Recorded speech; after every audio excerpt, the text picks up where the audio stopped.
So we're just a week or so removed from CES, but already we have the first big Android flagship announcement of 2017. HTC has today announced two new phones in its new U series. We've got the HTC U Play and the HTC U Ultra.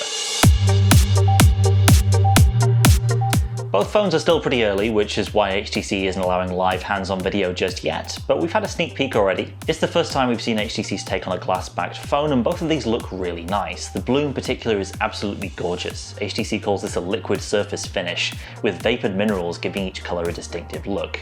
Of course they look great fresh out of the box, but like other glass phones, you've got to wonder how well they'll stand up to wear and tear. So in the U Play we've got a 5.2-inch screen at 1080p, whereas the U Ultra is the first proper HTC phablet we've seen in a few years, with a 5.7-inch 1440p screen. Both of these are 2.5D glass front and back with an aluminium frame sandwiched in the middle. You've got HTC 10 style buttons down below, and like the HTC Bolt there's no 3.5mm jack. So dongles at the ready, you're going to have to use USB-C audio instead, which yes means you'll have more adapters to deal with if you want to use normal headphones. The trade-off is you get the same adaptive audio goodness that we first saw in the Bolt. The phones use sonar-like pulses to map your inner ear, and then adjust the sound accordingly. Sounds ridiculous, but apparently works pretty well. The other weird hardware quirk can be found on the Ultra alone. It's an LG V20 style second screen, which does pretty much the same thing as that phone's ticker display. You can stick app and settings shortcuts up there, or your favourite contacts, and the phone also uses it as a place to show certain notification alerts without popping over the main screen. Both phones run HTC's Sense software. On the Play, you're stuck back on Marshmallow unfortunately, but the Ultra does come on the latest 7.0 Nougat release. And the core experience is exactly the same as an HTC 10 or HTC Bolt with the latest software.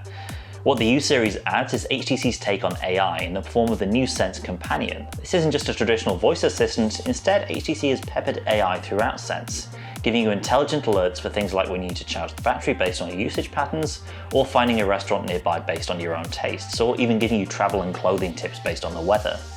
Individually, none of these things are new, and HTC has tried things like this before, like app suggestions with limited success, so we'll have to wait and see how this pans out when we get devices in hand. Like I said, these two have different cameras. The U Play has a 16-megapixel sensor with an f2.0 lens, probably the same module used in the Bolt, but that's not confirmed. And the Ultra steps up to a slightly updated version of the HTC 10's camera, 12 megapixels with large 1.55 micron pixels behind an f1.8 lens. It's added phase detect autofocus to the mix too, which almost certainly means it's using the same sensor as the Google Pixel. If you care about that stuff, that's the newer Sony IMX378. So in the Ultra we're looking potentially at a top-class camera. With the Play it's a bit more run-of-the-mill. Around the front there's a new 16-megapixel shooter for selfies with a 4-megapixel ultra-pixel mode for sharper shots in the dark.